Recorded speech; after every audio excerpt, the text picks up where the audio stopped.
quando eu me volto para Deus.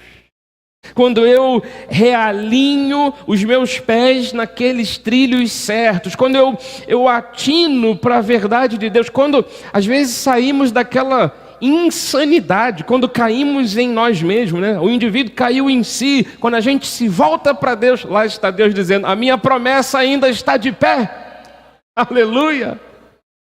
Então eu preciso estar preparado para isto.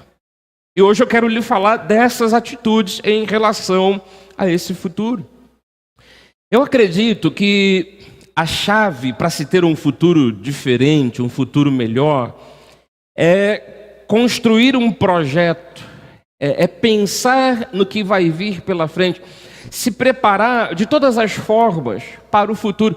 Preparo espiritual, preparo emocional, preparo profissional. Eu tenho que ir construindo um projeto com bases sólidas, com inteligência, com lealdade. Eu não posso hoje ser desleal e querer um futuro todo favorável a mim. Não, porque na verdade tudo que vai acontecer no futuro também, de certa forma, é resultado e fruto daquilo que eu semeei. Então, se eu for fiel, se eu estiver do lado da verdade, e eu não posso me desviar nem para a direita nem para a esquerda, se eu for uma pessoa de fé, de confiança, se eu viver na honestidade, se eu tiver, grava a palavra de hoje, a palavra-chave de hoje, se eu tiver prudência, se eu for sábio, eu então estarei me preparando para esse futuro que Deus está dizendo que vai acontecer. Olha, essa palavra é tremenda, né? Porque deveras haverá bom futuro, não será frustrada a tua esperança. Diga aí, eu recebo essa palavra. Dê um lindo aplauso ao Senhor. Creia nisto. Creia nisto com todo o seu coração. E depois dessa introdução, eu quero lhe apresentar esses pontos, mas também comunicar aos irmãos que muita gente anda em círculos, muitos vão até em várias direções, porque não usam da prudência, não tem um alvo. Essa semana eu vi uma palestra de uma pessoa dizendo, se você pegar toda a tua energia, tua inteligência, a sua força, sabe? E a sua perspicácia, o teu poder de persuasão, de convencimento. Se você não tiver um foco, se você quiser ir em várias direções, você vai gastar a sua energia, mesmo que ela seja boa, você vai gastar a sua energia. Enquanto que quando você tem uma direção, você concentra toda a sua energia naquele foco, naquela direção, e tudo que você é capaz de fazer é executado da melhor maneira possível. Então tem muita gente que vive andando em círculos, outros gastam energia indo em muitas direções, mas o prudente, gravou a palavra-chave de hoje, né? Prudência. O prudente, ele tem um alvo. Ele tem um objetivo. É na vida espiritual, é agradar a Deus, é crescer espiritualmente.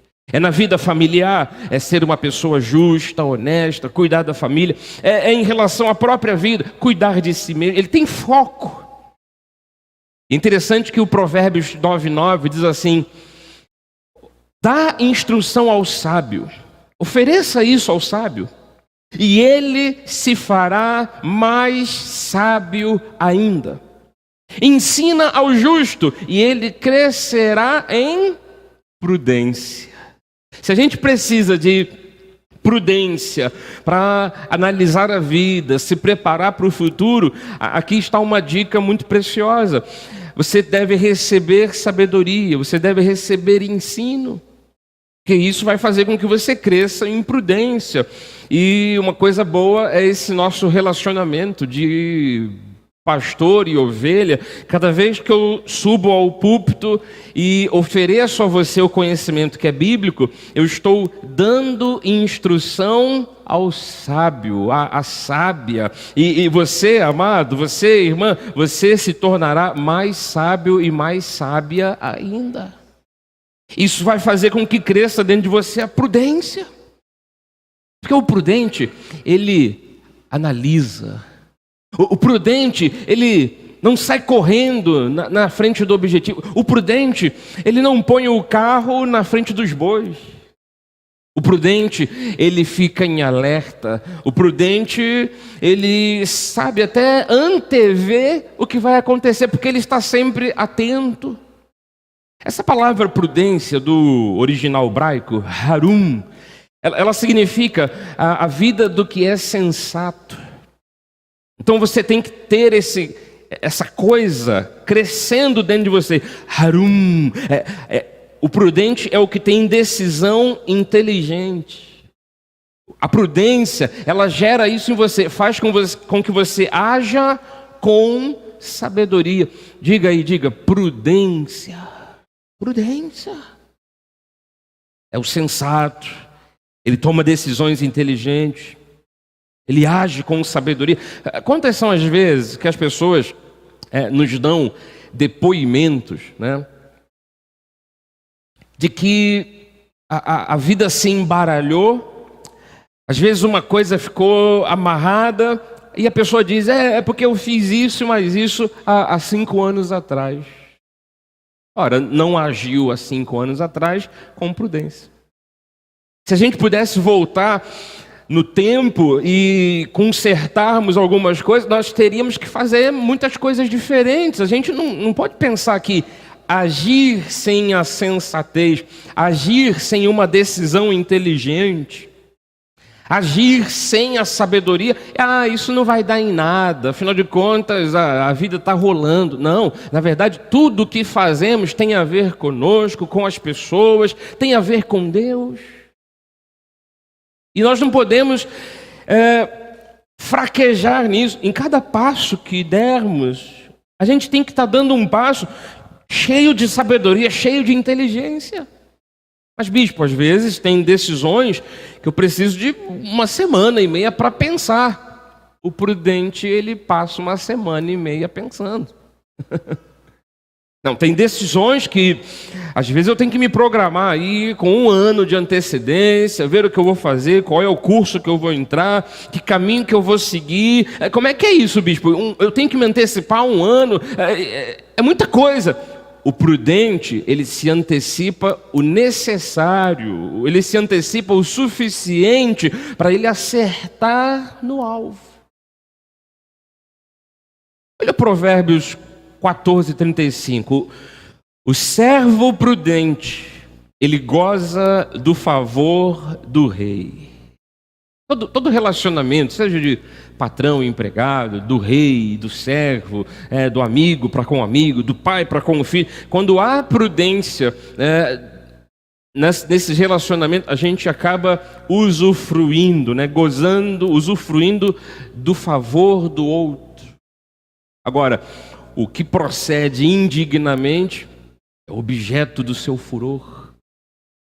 O Provérbios 16:21, o sábio de coração, ele é chamado de prudente, e a doçura no falar aumenta o saber. Aumentar, não aumenta. Mas você sabe que quando você, em vez de ser bruto no falar, às vezes até com a razão, e a gente às vezes confunde isso. Eu estou com a razão, eu vou falar mais alto. Quem tem a razão não precisa falar mais alto. E aí dá até essa impressão de que a doçura no falar aumenta o saber. Doçura por doçura no falar não aumenta o saber, né? Talvez você tenha uma maneira de falar mais agradável, não tão agressiva aos ouvidos. E até uma vez eu vi uma experiência de comunicadores que estavam sendo analisados assim, nos vídeos, tá? O discurso do comunicador era às vezes negativo, era uma bronca, ele estava falando sério e tal, mas ele falava com uma certa expressão de sorriso no rosto. E que quando você ouvia e via ele falando, você recebia a bronca. Pô, tá bom, tá dando a bronca, tô recebendo a bronca. Mas quando você tirava o áudio, parecia que ele estava falando algo doce. Enquanto, essa pesquisa que eu vi mostrava os dois lados da moeda. Enquanto que, isso era uma questão até de pregadores, enquanto que, por exemplo, um pregador que estava falando lá palavras proféticas maravilhosas, palavras benditas, mas com um ar de agressividade, ouvindo ele e o vendo, você recebia aquelas palavras, você se alegrava com aquelas palavras. Cortando o áudio, você dizia, eu não quero nem ouvir o que esse cara está dizendo. Às vezes, a forma de você dizer alguma coisa pode criar uma barreira de comunicação entre você e a pessoa. Aí você diz assim, mas eu tenho a razão, eu vou falar mais alto. Sabe que doçura no falar? Até pode mostrar que você é mais sábio. Então, o sábio de coração, ele é chamado de prudente. A doçura no falar aumenta o saber. Preciso ter essa prudência viva dentro de mim. E tem gente que diz assim, mas bispo, eu não estou no caminho certo. Ou, voltando àqueles relatos que eu disse, né, aqueles depoimentos. A vida hoje está embaralhada e tudo se atravancou porque é culpa de 5 anos atrás que eu fiz e aconteci. Tem gente que vê esses mesmos embaraços, esses mesmos atravancamentos e dizem assim, olha, esse fracasso que eu tenho hoje foi por causa do meu tio. Esse fracasso que eu tenho hoje foi por causa de mamãe. Foi por causa daquele patrão. Foi por causa do meu sócio, então, é número 1, né, em questão de culpa. Não, é que eu tive um sócio aí que, sabe? Então, a culpa de hoje está tudo embaralhado, é que eu tive alguém no meu caminho. Uns culpam os outros pelos seus fracassos. Outros dão N desculpas, inventam um monte de desculpa. Você sabe, acabou o tempo da gente ter na nossa boca desculpas apenas. Justificativas apenas. Para algo que pode ser consertado hoje. Se hoje você for prudente, o seu futuro será grande. Porque para jogar da boca para fora uma justificativa, uma desculpa, é muito fácil. Sabe quando uma pessoa, ela não quer ir para um projeto, não quer colocar a mão no arado, sei lá, ela não quer levantar para trabalhar. Ela inventa uma desculpa. Olha aí o Provérbios 22:13. Diz o preguiçoso, tem um leão lá fora, eu não posso sair, hoje eu não vou trabalhar, tem um leão ali fora. A desculpa do preguiçoso, ela é muito pequena, ela é muito fraca. Ele diz, um leão está lá fora, eu serei morto no meio das ruas. Então, desculpas por desculpas, justificativas por justificativas, elas são muito falhas, muito frágeis, muito pequenas. Eu não posso admitir, nem no meu coração, nem na minha boca, um tipo de justificativa como essa. Tem um leão lá fora, eu serei morto, diz o pregador, não sairei hoje.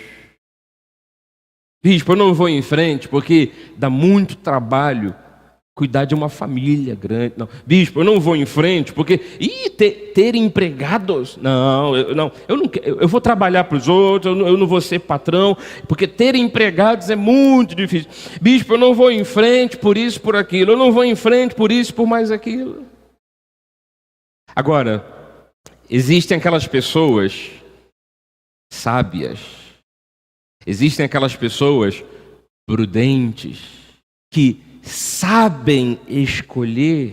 E aí o Salmo 119, no versículo 144, diz assim, eterna é a justiça dos teus testemunhos, dá-me a inteligência deles, Senhor, e viverei. Tem gente que é sábio, que consegue usar dessa inteligência, dessa sabedoria, dessa prudência, e essa pessoa tem boa vida, ela vive. Por isso o Senhor está nos dizendo: ei, acorde, se desperte, se prepare. Se até hoje você deu justificativas, criou muitas desculpas, tudo bem, Deus te perdoa. Agora daqui para frente, viva algo novo. Peça para Deus te dar a inteligência dos sábios. Peça para Deus lhe dar a coragem, a força dos vencedores. O Salmo 118, versículo 16 e 17 diz: a destra do Senhor se eleva, a destra do Senhor, ela faz proezas. Não morrerei, se for Deus a me ajudar, se for Deus a abrir portas, antes eu viverei. Detalhe, detalhe, eu só posso viver se antes eu tiver aquela inteligência para viver. Então vamos dizer aqui o versículo 17: não morrerei, antes viverei e contarei as obras do Senhor. Na base da prudência, na base da sabedoria, na base da inteligência que vem de Deus. Se o salmista diz: Senhor, dá-me a inteligência deles, é porque Deus pode fazer isso, encher a tua mente, o teu coração de sabedoria e inteligência. Sabe quando você pega algo para fazer que mais ninguém faz e você diz: poxa, eu aprendi isso, nem sei como. Foi Deus que te deu inteligência. Sabe quando você vai ajudar alguém e estende a mão e conversa com alguém e só você consegue falar com aquela pessoa de modo que ela se acalme. Ai, é um dom, mas é um dom de Deus. Então o que nós temos que pretender para a nossa vida, o que nós temos que buscar, não é apenas um dom para uma coisa, para outra ou para uma terceira coisa. É buscarmos essa inteligência para tudo.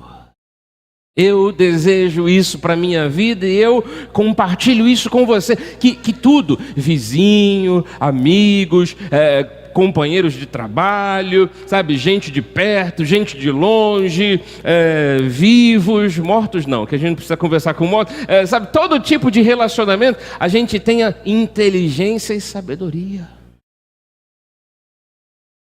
Porque as promessas que Deus tem trazido para nós, a gente tem visto aqui, desde domingo, depois na terça de oração, falamos sobre isso. Hoje a gente está pontuando situações para vivermos um grande futuro. O que Deus tem dito que vai fazer na nossa vida tem a ver com segurança. São promessas dele, tem a ver com paz, tem a ver com saúde, com longevidade, uma longa vida. Tem a ver com riquezas, tem a ver com êxito, sucesso, família abençoada. Então, se você crer nisso tudo, se você receber isso no teu coração, você não pode deixar de ter as atitudes coerentes com isso. O que Deus quer é isso de você, que você haja pela fé, que você pense através da fé. Por isso que você tem que priorizar certas coisas. O prudente, diga mais uma vez, prudente, né? O prudente, ele não tem tudo numa mesma escala de valor. Não, tudo é muito igual. Não, tem coisas menos importantes. Tem coisas mais importantes. Então eu tenho que priorizar o reino de Deus. Eu louvo a Deus pela tua vida, por estar aqui hoje na igreja, cultuando ao Senhor. Isso faz parte de uma prioridade que você tem na sua vida. Isso não vai passar em branco diante de Deus. O sábio, o prudente, ele sabe a prioridade da família. Ele sabe a prioridade da igreja, dos irmãos, dos valores espirituais. Ele sabe a prioridade, inclusive, das questões físicas do próprio corpo. Ir num rodízio de pizza. Onde você paga apenas um valor. Opa, economia no bolso aqui. E comer. Quantas fatias vem num tabuleiro? Umas 8, né? Umas 8 fatias, tá? Tem uns rodízios de pizza que parte assim, 20 fatiazinhas. Um triangulinho assim. Desse tamanho.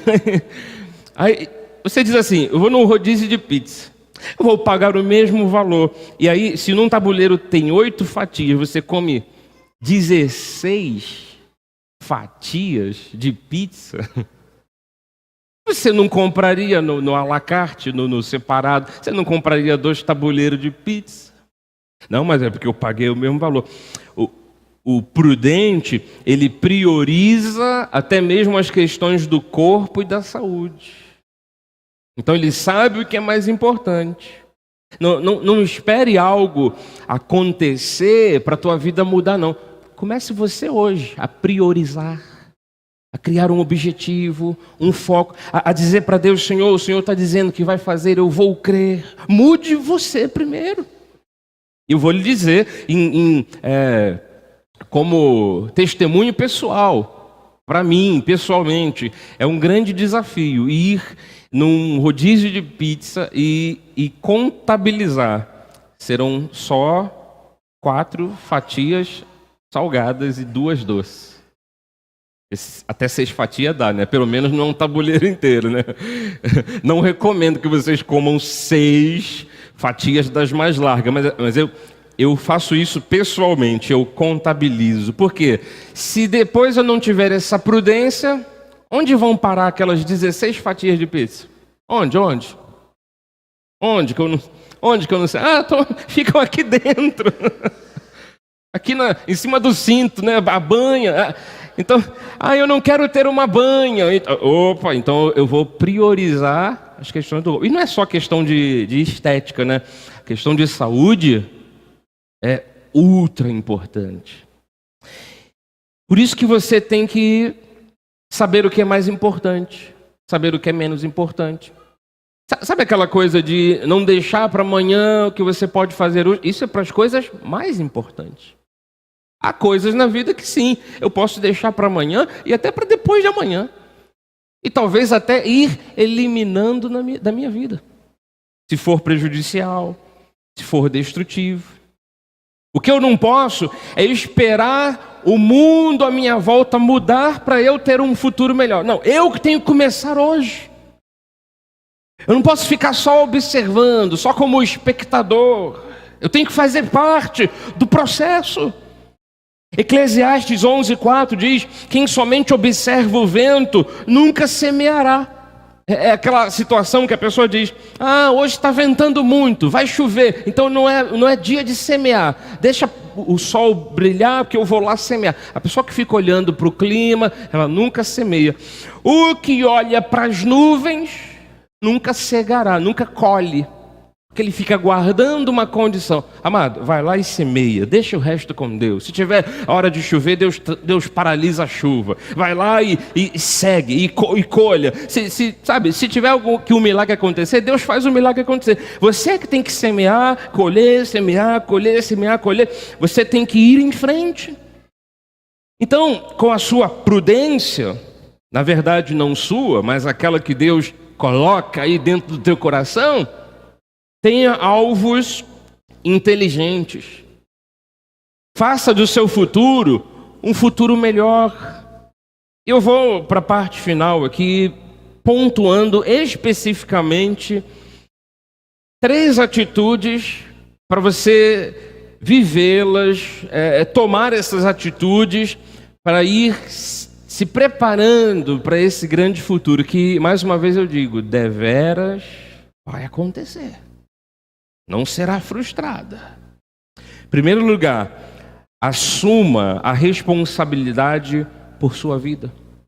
Naturalmente sabendo que o responsável maior é Jesus Cristo. Mas do que lhe cabe fazer, não deixe os outros fazerem por você.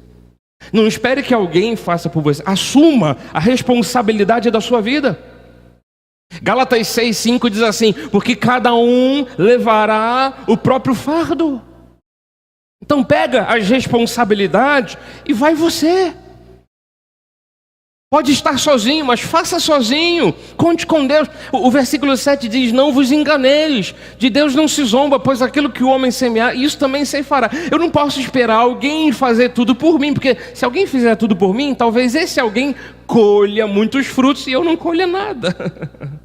Eu tenho que fazer algo por mim, pelo meu futuro. Assuma a responsabilidade por sua vida. Segundo lugar, segunda atitude que você precisa tomar para viver esse grande futuro. Seja claro e objetivo com o que você quer para o seu futuro, principalmente nas suas orações. Seja claro, seja objetivo. Escreva os seus objetivos.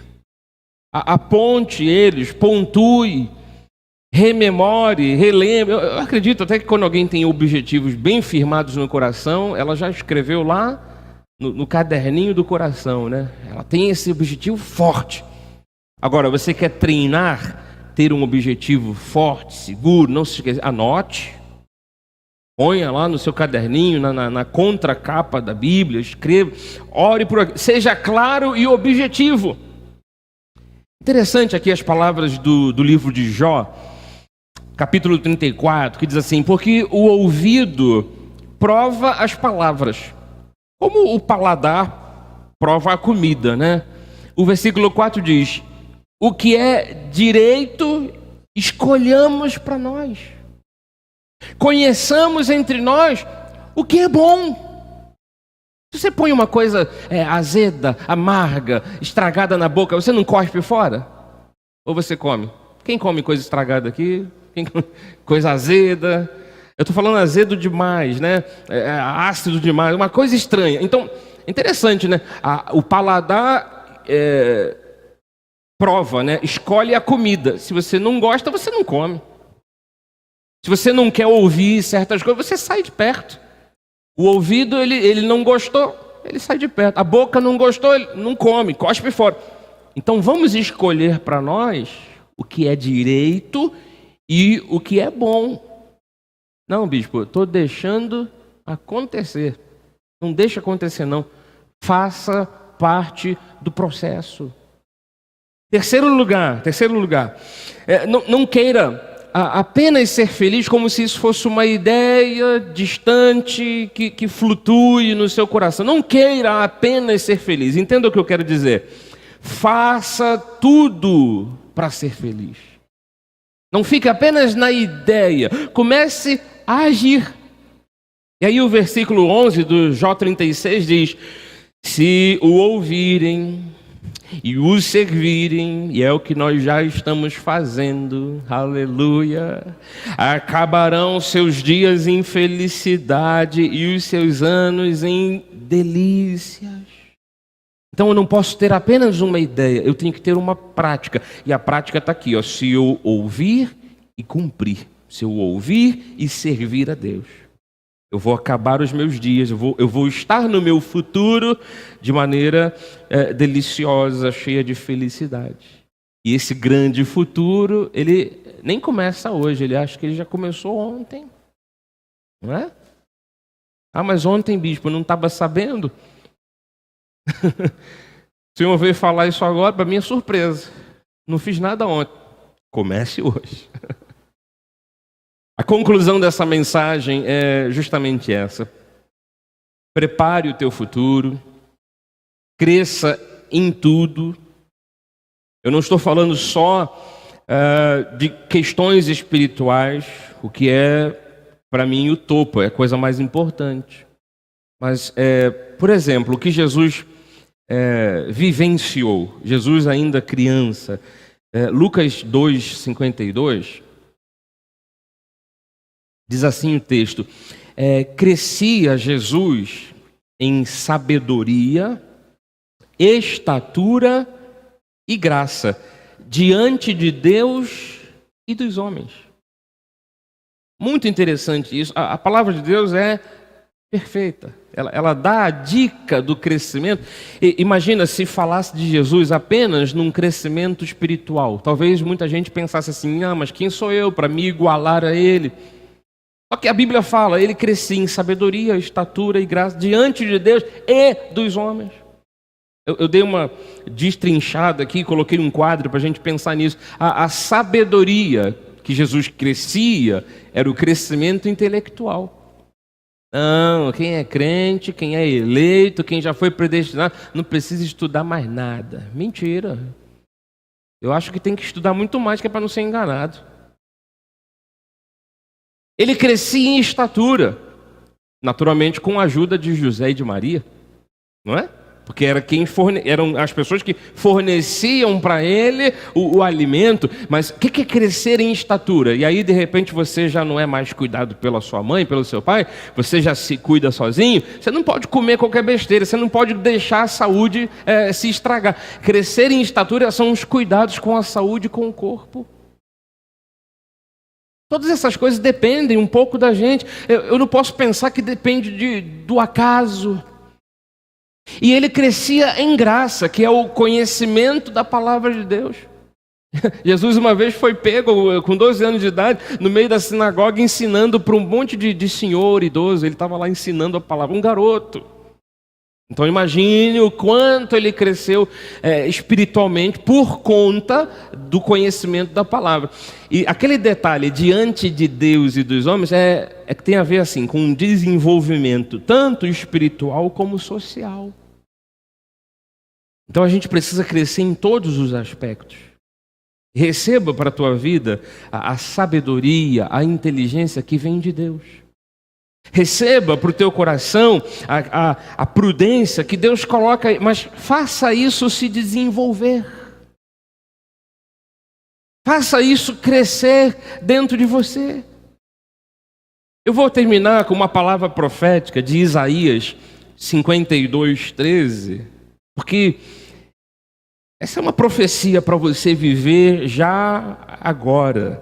Isaías 52:13 diz: eis que o meu servo procederá com prudência.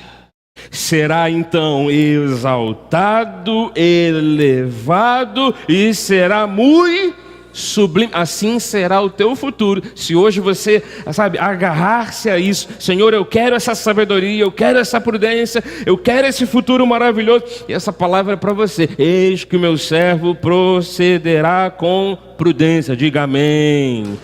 Agora o amém de Deus vai ser exaltado, elevado e muito sublime. Em nome de Jesus. Em nome de Jesus.